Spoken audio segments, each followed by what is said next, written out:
Hello बच्चों, ये मेरा कलर। आइए जान लेते हैं कलर नेम। ये येलो कलर कौन सा कलर है? Yellow colour. ये रेड कलर कौन सा कलर है? Red colour. ये ग्रीन कलर कौन सा कलर है? Green colour. आज जानेंगे डायरेक्शन नेम, दिशा के नाम। ईस्ट ईस्ट मतलब पूरब, वेस्ट वेस्ट मतलब पश्चिम, नॉर्थ नॉर्थ मतलब उत्तर, साउथ साउथ मतलब दक्षिण। E A S T, east east मतलब पूरब। W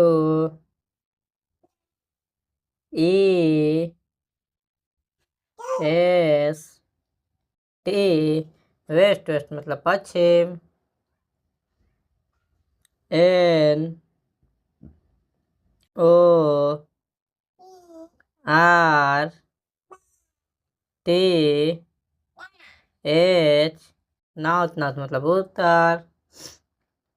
S O U T